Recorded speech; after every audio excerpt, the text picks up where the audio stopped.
بسم الله الرحمن الرحيم الحمد لله نحمده ونستعينه ونستغفره ونؤمن به ونتوكل عليه ونعوذ بالله من شرور أنفسنا ومن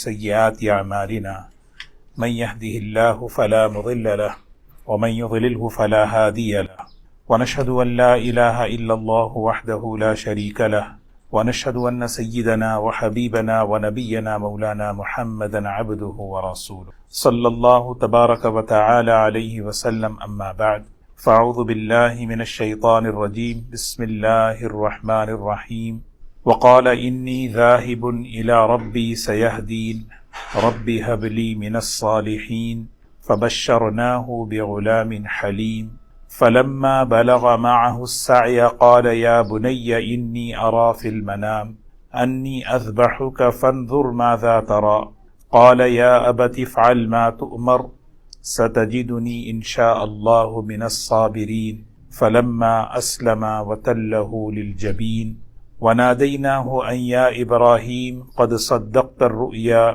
إنا كذلك نجزي المحسنين صدق الله العظيم۔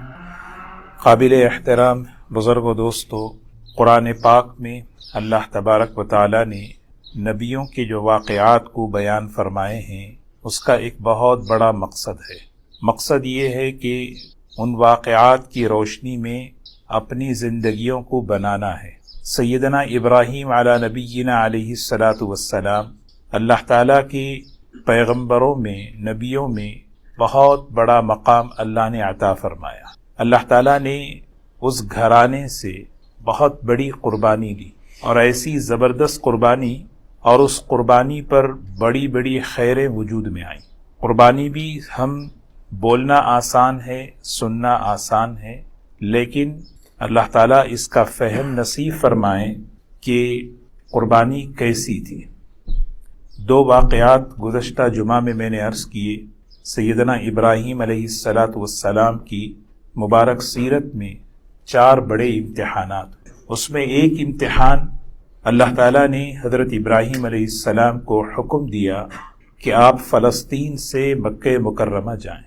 سیدنا جبرائیل علیہ السلام سواری لے کر آئے، اور ابراہیم علیہ السلام کو اور ان کی بیوی اور ان کے بیٹے کو، بیٹا بھی دودھ پیتا بچہ ہے، بڑھاپے میں اولاد ہوئی ہے، اس اولاد کو لے کر فلسطین سے نکلے ہیں۔ سوچے فلسطین سے مکہ مکرمہ کتنی دور ہے، سفر ہو رہا ہے، راستے سے گزرتے جا رہے ہیں۔ سیدنا ابراہیم علیہ السلام جبرائیل سے پوچھ رہے ہیں کہ کیا یہاں پر رکنا ہے، یہاں پر رکنا ہے؟ حضرت جبرائیل علیہ السلام فرماتے جا رہے ہیں اللہ کا حکم ابھی نہیں آیا۔ مکہ مکرمہ اس وقت بالکل آباد نہیں تھا، بیت اللہ کی بنیادیں مٹی کے اندر چھپ گئی تھی۔ جب اس جگہ پہنچے تو ابراہیم علیہ السلام کو حکم آیا کہ آپ یہاں پر رکیں۔ سیدنا ابراہیم علیہ السلام وہاں پر رک کر اپنے بیوی اور اپنے بچے کے لیے ایک چھپر سا بنایا، جس کو کہتے ہیں جھوپڑا۔ بنانے کے بعد اپنی بیوی کو اور اپنے بچے کو وہاں پر بسایا، اور پھر جب نکلنے لگے تو بیوی نے پوچھا کہ آپ ہمیں چھوڑ کر کہاں جا رہے؟ روایت میں آتا ہے کہ حضرت ابراہیم علیہ السلام کے پاس کچھ کھجوریں تھیں اور پانی کا ایک مشکیزہ تھا، وہ دونوں اپنے بیوی کے حوالے کر دیا، اور ابراہیم علیہ السلام جب جانے لگے تو بیوی نے یہی سوال کیا 3 مرتبہ، آپ ہمیں یہاں چھوڑ کر کہاں جا رہے؟ جس کو قرآن پاک کے اندر وادی غیر ذی زرع، ایک ایسی زمین جہاں پر کوئی زندگی کے گزارنے کی کوئی رمق، کوئی ایک نشان بھی نہیں تھا، نہ پانی ہے، نہ وہاں پر کوئی پتا ہے، نہ وہاں پر کوئی انسان ہے۔ حضرت ابراہیم علیہ السلام نے تیسری مرتبہ بھی جواب نہیں دیا۔ حضرت حاجرہ رضی اللہ تعالی عنہ، انہوں نے اب سوال بدل کر پوچھا کہ اللہ امرک، کیا اللہ نے آپ کو اس بات کا حکم دیا ہے؟ کیونکہ حضرت حاجرہ کو یقین تھا کہ یہ اللہ کے پیغمبر ہیں، اللہ کے نبی، اللہ کے پیغمبر کبھی کسی پر ظلم نہیں کرتے، اس طرح چھوڑ کر نہیں جاتے۔ اس طرح چھوڑ کر جانا ظاہر میں ایک ظلم زیادتی لگ رہی ہے۔ حضرت ابراہیم علیہ السلام نے اپنے سر کے اشارے سے جواب دیا، نعم اللہ نے حکم دیا ہے۔ تو اس موقع پر حضرت حاجرہ کا ایمانی جواب دیکھیں۔ حضرت ایک گھرانہ ہے، کیسا پاکیزہ گھرانہ۔ آج کے دن اس گھرانے کی سب سے بڑی یاد قربانی جو ہم سب کرتے ہیں، اسے یاد کرنا، یاد رکھنا، اور اس کے ذریعے سے ہمیں اپنی زندگیوں کو بنانا، یہ اصل مقصد ہے۔ حضرت ابراہیم علیہ السلام، آپ دیکھیں اس گھرانے کو، سبحان اللہ۔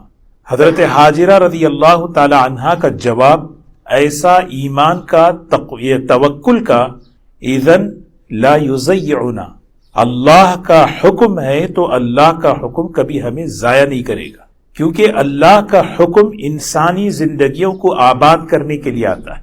اللہ کا حکم پورا کر کے کوئی آدمی برباد نہیں ہوا۔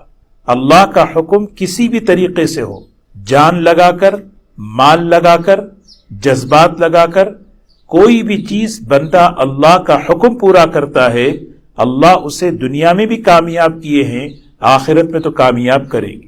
تو حضرت حاجرہ نے فرمایا اللہ ہمیں ضائع نہیں کرے گا، چلے گئے۔ وہاں سے مکے سے بیت اللہ جہاں ہے وہاں سے ہٹ کر وادی ثنیہ، مروہ جو پہاڑ ہے آپ نے دیکھا ہوگا، اب تو پورا مسجد حرام ایک ہے، صفا مروہ، مروہ کی اس پہاڑی پر کھڑے ہو گئے، اور اس پہاڑی پر کھڑے ہو کر آپ کی نگاہ بیت اللہ پر پڑ رہی تھی، اور حضرت حاجرہ اور آپ کے بیٹے آپ کی آنکھوں سے غائب ہو چکے تھے۔ یہ وہی جگہ ہے جہاں نبی کریم صلی اللہ علیہ وسلم ہجرت کے موقع پر کھڑے ہو کر بیت اللہ کی طرف دیکھ کر آپ نے کہا تھا کہ اے اللہ کا گھر، تو کیسا محبوب ہے، میرے دل میں تیری محبت ہے، اگر اس شہر والے مجھے اس جگہ سے نہ نکالتے تو میں کبھی یہاں سے نہ نکلتا۔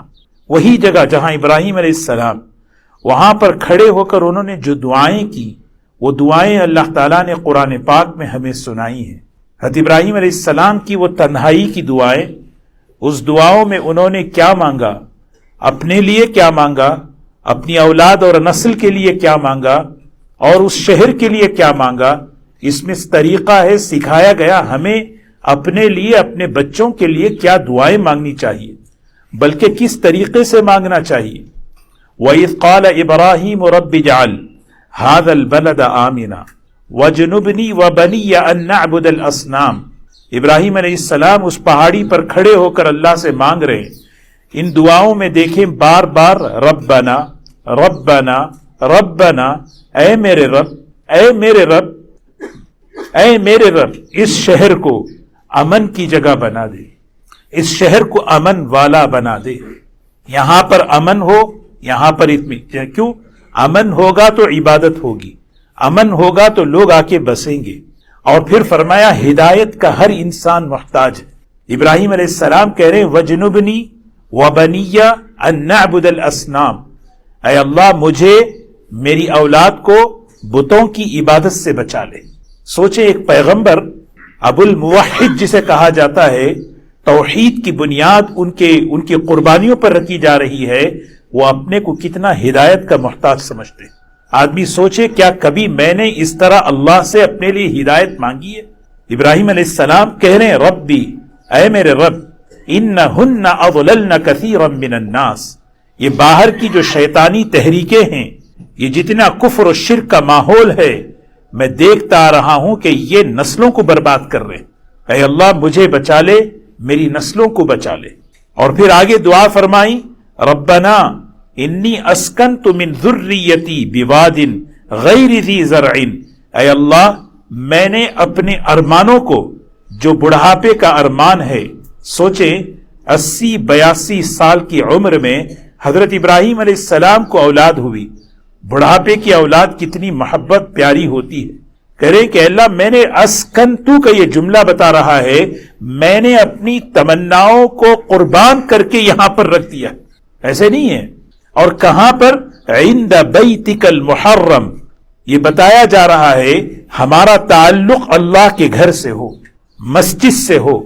اے اللہ میں نے اپنے گھر والوں کو، اپنی بچے کو بسایا ہے تیرے گھر کے نزدیک، کیونکہ گھر کے نزدیک جتنا آدمی اللہ کے گھر کے نزدیک ہوگا، اس کا اتنا اللہ کے گھر سے تعلق ہوگا۔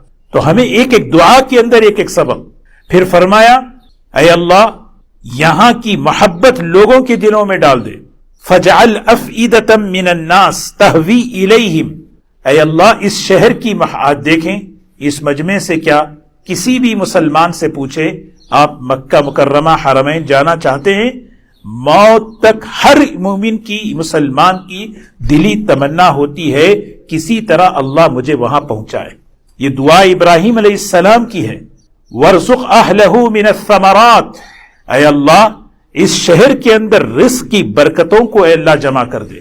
روایت میں آتا ہے تفسیر جلالین ایک بڑی زبردست کتاب ہے، اس کتاب تفسیر کے اندر ایک بات لکھی ہے کہ اللہ تعالیٰ نے فرشتوں کو حکم دیا کہ جو ملک شام ہے، جو سرسبز و شاداب ہے، وہاں سے ایک شہر کو اٹھائیے. اللہ کے حکم سے فرشتوں نے اس شہر کو اٹھایا اور اس شہر کا طواف کروایا گیا بیت اللہ کا، اور اس شہر کو بسایا گیا جس شہر کا نام طائف ہے. طائف کو طائف کیوں کہتے ہیں؟ اس لیے کہ وہ طواف کرنے والا. اس شہر کو ملک شام سے نکال کر بیت اللہ کا طواف کرا کر اس کو جو ہے وہاں پر بسایا گیا. اور وہاں پر کیسی پیداوار، کیسے فروٹس، کیسی وہاں کی زمین، اور مکہ مکرمہ کے اندر ہر چیز اللہ تعالیٰ پہنچا رہے. یہ ابراہیم علیہ السلام کی دعا ہے. دعائیں مانگ کر نکل گئے، فلسطین پہنچے ہیں، اللہ کے دین کا کام کر رہے ہیں، دعوت کے کام میں لگے ہیں. سب سے پہلا حکم ابراہیم علیہ السلام کو اللہ کی طرف سے 3 سال بعد آیا. 1 سال 2 سال نہیں، کتنے؟ 3 سال کے بعد آیا. اب آپ جائیے اپنے بیوی اور اپنے بچے کی خبر لیجیے. کیا کہیں گے آپ؟ بیوی بچوں کا خیال نہیں، بیوی بچوں کے حقوق نہیں، کس کے بارے میں ہم کہہ سکتے؟ حضرت ابراہیم علیہ السلام فلسطین سے نکلے ہیں اپنے بیوی بچوں سے ملنے کے لیے، بیوی بچے سے ملنے کے لیے. اور جب نکلے ہیں تو دوسرا حکم آیا، اجازت نہیں ہے سواری سے اترنے کی. ابراہیم علیہ السلام پہنچے مکہ مکرمہ اپنے بیوی بچے سے ملاقات کرنے کے لیے. سفر سے تھک کر پہنچے ہیں اور اپنے بیوی اور بیٹے سے ملاقات کر رہے ہیں. بیوی اب سوچیں کہ ایک بیوی کی کیا کیفیت ہوگی اتنے بڑے عرصے کے بعد ایک شوہر جو ہے اس کے سامنے آ رہا ہے. کیسی یہ امت مسلمہ، ہمارا جو نام ہے امت مسلمہ، کتنی بڑی قربانیوں کے بعد یہ امت وجود میں آئی، ہمیں اس کا تصور نہیں ہے. ہم امت مسلمہ ہیں. یہ امت مسلمہ کی بنیاد پڑ رہی ہے اس گھرانے کی قربانی سے. ابراہیم علیہ السلام تشریف لائے، اپنی اونٹنی پہ بیٹھے ہوئے ہیں. فرمایا آپ اتر جائیے، کچھ بیٹھ جائیں، کھانا کھا لیں. فرمایا نہیں، اللہ کا حکم ہے کہ آپ کی خیریت معلوم کریں اور نکلیں. فرمایا کم از کم اپنی سواری کو تو بٹھا دیں. حضرت ابراہیم علیہ السلام نے اپنی اونٹنی کو بٹھایا. حضرت حاجرہ نے حضرت ابراہیم علیہ السلام کے چہرے کو دھویا، ان کے قدموں کو، ان کے پیروں کو دھویا.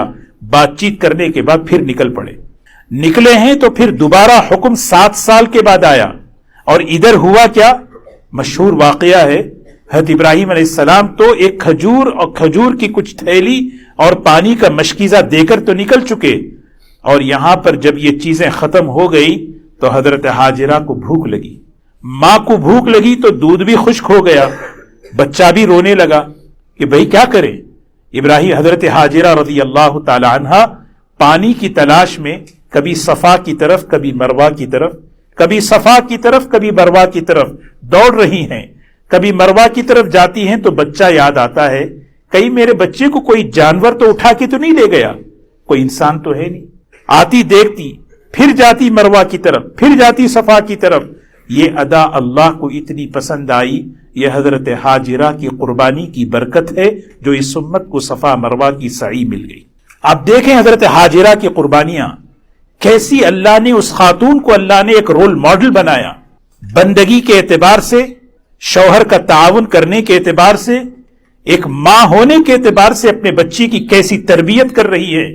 ایک عورت شروع سے لے کر آخر تک جس مرحلے سے گزرتی ہے، ان تمام مرحلوں میں حضرت حاجرہ رضی اللہ تعالی عنہا بہترین نمونہ ہے. حضرت ابراہیم علیہ السلام تو وہاں پر ہیں، اور یہاں پر اب ہوا کیا؟ بچہ جو ہے بھوک سے بلک رہا ہے. اللہ تبارک و تعالی، اللہ نے اپنی قدرت کا مظاہرہ فرمایا. حضرت اسماعیل علیہ الصلوۃ والسلام کے قدموں سے، ان کے قدم جہاں تھے اس کے نیچے سے اللہ نے پانی کا بلبلہ اٹھایا. جب پانی کا بلبلہ نکلنے لگا تو حضرت ہاجرہ آئی اور اس پانی کو جمع کرنے لگی، اور وہ پانی پھیل رہا تھا تو اس پانی کا احاطہ کیا، اور جب سمجھ میں نہیں آ رہا تھا تو ایک جملہ زبان سے، سریانی زبان، عربی زبان نہیں، سریانی زبان میں کہنے لگی، زم زم زم زم. زمزم کے معنی کیا ہیں؟ رک جا رک جا. حضور اکرم صلی اللہ علیہ وسلم فرماتے ہیں اللہ کی رحمت ہو حضرت ہاجرہ پر، اگر وہ یہ زمزم نہ کہتی یہ پانی کا بلبلہ، یہ پانی کا چشمہ بن کر پوری دنیا کے لیے سیراب کر دے. کیسا بابرکت پانی. حضرت ہاجرہ کی قربانی سے صفا مروہ کی سعی ملی، حضرت ہاجرہ کی قربانی سے اس امت کو زمزم ملا. ماء زمزم لما شرب لہ، زمزم کا پانی جس نیت سے پیو اللہ وہ نیت تمہیں عطا کر. صحت کی نیت سے پیو صحت ملے گی، بھوک مٹانے کی نیت سے پیو اللہ تعالیٰ بھوک. حضرت ابو ذر غفاری فرماتے ہیں 40 دن مکے میں حضور صلی اللہ علیہ وسلم کی زندگی کو دیکھنے کے لیے میں صرف زمزم پیتے ہوئے گزارا، کوئی چیز پیٹ میں نہیں گئی 40 دن. سوچیں اس زمزم میں اللہ نے یہ تاثیر رکھی ہے، پیاس بھی بجھتا ہے، بھوک بھی مٹتی ہے، شفا بھی ملتی ہے. حضرت ابراہیم علیہ السلام اب الحمدللہ جب پانی آیا تو لوگ بسنے لگے. سب سے پہلے قبیلے بنو جرہم، یہ یمن کا قبیلہ تھا، وہ آیا، آ کر آباد ہوا. اب ابھی قبیلے آباد ہو رہے. حضرت ابراہیم علیہ السلام تشریف لا رہے ہیں 7 سال بعد. جب آ رہے ہیں تو اللہ تعالیٰ کی طرف سے حکم آیا. اب حکم کیا ہے دیکھیں، حکم یہ آیا کہ بھائی آپ ہمارے نام پر، ہمارے حکم پر اپنے بیٹے کو قربان کریں. اور یہ حکم آیا ہے خواب کے ذریعے. خواب کے ذریعے براہ راست حکم آ سکتا تھا، اللہ تعالیٰ حکم دے سکتے تھے جبرائیل کے ذریعے، جبرائیل آپ ہمارے نام پر اپنے بیٹے کو قربان کریں. ابراہیم علیہ السلام کی اطاعت کو، ان کی فرما برداری کو، اس معیار کو بتانے کے لیے کہ ہمارے بندے کیسے ہیں. خواب میں ملنے والا جو حکم ہوتا ہے اس میں تعویل کی گنجائش ہو سکتی ہے، لیکن ہمارے بندے وہ ہیں جو ہر حال میں حکم پورا کر دیں. پہلا دن حکم، حضرت ابراہیم علیہ السلام سمجھ نہیں پائے کیا ہو رہا ہے. میں نے خواب میں دیکھا بیٹے کو ذبح کر رہا ہوں. یوم الترویہ، یوم الترویہ کہتے شک کا دن. پھر دوسرے دن دیکھا خواب میں ابراہیم علیہ السلام نے اونٹ جانور قربان کیے. پھر تیسرے دن جب خواب دیکھا سمجھ گئے اللہ تبارک و تعالی میرے بیٹے کی قربانی کا مجھ سے مطالبہ کر رہے ہیں. کیسا زبردست امتحان دیکھیں. حضرت ابراہیم علیہ السلام اپنی بیوی کے پاس آئے، کہنے لگے اپنی بیوی سے بیٹے کو تیار کرو، میں بڑے سے ملاقات کے لیے لے جا رہا ہوں. حضرت ہاجرہ نے اپنے بیٹے کو تیار کیا. 13 سال کی عمر ہے. حضرت ابراہیم علیہ السلام ایک چھری، ایک رسی لیے اپنے بیٹے کو لے کر نکلنے لگے. جیسے ہی نکلے شیطان انسانی شکل میں آیا اور آ کر حضرت ہاجرہ سے کہتا ہے ارے اللہ کی بندی کچھ تو سمجھ، کہاں جانتی ہو تو نے کہاں بھیجا اپنے بیٹے کو، جانتی کہاں بھیجا؟ تو حضرت ہاجرہ نے کہا، تو حضرت ہاجرہ رضی اللہ تعالی عنہا نے فرمایا کسی بڑے سے ملاقات کے لیے لے گئے، کسی بڑے سے. حضرت ہاجرہ رضی اللہ تعالی عنہا جب یہ جملہ کہا شیطان سے رہا نہیں گیا. شیطان نے کہا کہ تمہارے شوہر بیٹے کو ذبح کرنے لے گئے، ذبح کرنے کے لیے. حضرت ہاجرہ نے کہا ارے ہٹ، کیا کوئی باپ اپنے بیٹے کو ذبح بھی کر سکتا ہے؟ باپ تو وہ ہے جو بچے کی جان دے کر حفاظت کرتا ہے، ماں تو وہ ہے جو بچے کی جان کی حفاظت جان دے کر کرتی ہے. تو شیطان سے رہا نہیں گیا. شیطان نے کہا اللہ کا حکم ہے. حضرت ہاجرہ رضی اللہ تعالی عنہا کا جواب یہاں بھی دیکھیں. حضرت ہاجرہ نے فرمایا اگر اللہ کا حکم ہے تو میرا بیٹا قربان ہے. یہ بتایا پوری امت مسلمہ کو مسلمان وہ ہے جو اللہ کے حکم کو جان دے کر بھی قربان پورا کر سکتا ہے. حکم پورا کرنا یہ سب سے بڑا زندگی کا مقصد ہے. ادھر گئے حضرت، اب شیطان سے رہا نہیں گیا. وہ شیطان جانتا ہے یہ ابراہیم ہے، اطاعت کا، استقامت کا، فرما برداری کا ایک اعلیٰ معیار امام ہے، لیکن پوری کوشش کر رہا ہے کہ کسی بھی طرح ابراہیم ناکام ہو. آ کے کہنے لگا ابراہیم ذرا سوچو تو صحیح، خواب میں آیا ہے یہ کیا کر رہے ہو؟ ارے بڑھاپے کی اولاد ہے کیا کر رہے ہو؟ ذرا سوچو صحیح، ذرا سوچ کے کام کرو. ہوتا نا ابراہیم علیہ السلام نے اٹھا کر کنکریاں ماری، پھر دوبارہ کنکریاں ماری، مارتے نہیں مارتے، رمی جمرات پر، ایک ایک کنکر اتنا قیمتی ہے، حدیث میں آتا ہے ایک ایک کنکر پر گناہ کبیرہ اللہ معاف کرتے ہیں۔ گناہ کبیرہ بہت کم اعمال ہیں جس پر گناہ کبیرہ معاف ہوتے ہیں، اس میں یہ ایک عمل ہے۔ کسی اندھے کو راستہ بتانے پر گناہ کبیرہ معاف ہوتا ہے، کسی مسلمان کا جنازہ نہلانے پر گناہ کبیرہ معاف ہوتا ہے۔ حدیث میں آتا ہے ایک ایک کنکر پر حضرت ابراہیم علیہ السلام نے کنکریاں ماری، پھر اب قربانی کا وقت آیا۔ قرآن پاک میں اللہ تعالیٰ نے اس واقعے کو کھینچا ہے، فلما بلغ معه السعی، اب باپ بیٹے کی بات چیت، باپ بیٹے کا مکالمہ، ابراہیم علیہ السلام نے اپنے بیٹے کو بٹھایا، بٹھا کر جو ہے سبحان اللہ، گھرانہ کسے کہتے ہیں دیکھیں، ملت ابراہیمی، ابراہیمی گھرانہ، اللہ ہمارے گھرانوں کو ایسا گھر بنا دے۔ باپ اللہ کا حکم پورا کرنے کے لیے، اسلام پر چلنے کے لیے آپس میں تعاون بہت ضروری ہے۔ شوہر کا تعاون بیوی کرے، بیوی کا تعاون شوہر کرے، ماں باپ کا تعاون بچے کریں۔ معمولی بات نہیں ہے کہ بیوی بچے کو اس جگہ چھوڑ کر جانا۔ ابراہیم علیہ السلام وہ حکم پورا کر رہے ہیں اس لیے کہ ہاجرہ کا سپورٹ تھا۔ اگر ہاجرہ کھڑے ہو جاتی، کیا کر رہے ہیں آپ، میں نہیں کرتی، ابراہیم علیہ السلام اپنے بیٹے کے گلے پہ چھری چلا رہے، حکم پورا کر رہے۔ کیوں کر رہے ہیں؟ بیٹے کا سپورٹ ہے۔ جب بیٹے کو اللہ جب بات سنائی تو حضرت ابراہیم علیہ السلام بیٹے کے، یہ جو سبحان اللہ، یہ آیت پڑھیں آپ، یا ابت افعل ما تؤمر ستجدنی انشاء اللہ من الصابرین، یہ جو سینٹنس ہے 13 سال کے بیٹے سے جو نکل رہا ہے، اس سینٹنس کے پیچھے ماں کی تربیت چھپی ہوئی ہے۔ باپ تو فلسطین میں ہے، ابراہیم علیہ السلام تو فلسطین میں ہیں، اسماعیل علیہ السلام کی تربیت کون کر رہا ہے؟ اسماعیل علیہ السلام کی وہ تربیت، وہ کہہ رہے ہیں ابا جان یا ابتی افعل ما تؤمر، جس کا حکم دیا گیا آپ وہ کریے، اس حکم کو پورا کیجئے۔ ستجدنی انشاء اللہ من الصابرین، بڑائی نہیں، I can do، میں کر سکتا ہوں، معاملے کو اللہ کے حوالے کیا، انشاء اللہ، اللہ اگر چاہے میں اس حکم میں جمنے والوں میں سے ہو جاؤں گا۔ تواضع، اخلاق، حکم پورا، یہ جو 13 سال کے بیٹے کی زبان سے جو جملہ نکل رہا ہے، اللہ اکبر، یہ اس ماں کی تربیت کا نتیجہ ہے۔ اللہ تبارک و تعالی ایسا، یہ گھر ہے ایک نمونہ، ابراہیم علیہ السلام کے گھر کو نمونہ بنا کر نبی کریم صلی اللہ علیہ وسلم نے پوری امت کو دعوت دی کہ اپنے گھر کو اپنے گھر کا رخ اس گھر کی طرف کرو۔ واتبعوا ملت ابراہیم حنیفا، کیا مطلب ہے؟ ملت ابراہیم کی طرف اپنا ڈائریکشن کرو، اپنا رخ، اپنے گھر کا رخ، کہ بیوی کا رخ ہو، شوہر کا رخ ہو، بچوں کا رخ ہو۔ جب یہ ہمارا ڈائریکشن اس گھرانے کی طرف ہوتا ہے، پھر جو برکتیں، جو رحمتیں اللہ تبارک و تعالی ابراہیم علیہ السلام کے گھرانے پہ اتاری ہیں، اس کے کچھ چھینٹے ہماری زندگیوں میں اللہ دیں گے، برکتیں دیں گے، ایسی برکتیں کہ ہمیں حضرت ابراہیم علیہ السلام کے گھرانے کی برکتیں دیں۔ اللہ تبارک و تعالی ہمیں ان واقعات سے اپنی زندگیوں کو بنانے کی توفیق نصیب فرمائے۔ عید تو عید ہے، گزر جائے گی، لیکن اصل عید یہ ہے کہ ابراہیم علیہ السلام کے گھرانے کا جو اصل پیغام ہے اس کو ہم اپنی زندگی کا مقصد بنائیں۔ مقصد کیا ہے؟ جیسے میں نے عید میں بھی کہا تھا، اللہ کا حکم قربانیاں دے کر جب پورا کریں گے، اللہ انعامات کے راستے، انعامات کے دروازے زندگیوں میں کھول دیتے۔ انعامات ایسا نہیں ہے بیٹھے بٹھائے حکم پورا ہو سکتا نہیں ہے، ہاں اللہ کا حکم قربانیاں چاہتا ہے، سیکریفائس چاہتا ہے۔ جب یہ سیکریفائس دیں گے، اس قربانی کا نور ہماری زندگیوں میں آئے گا۔ اللہ ہم سب کو عمل کی توفیق نصیب فرمائے۔ اذان ہوگی، پھر سنت پڑھ لیں۔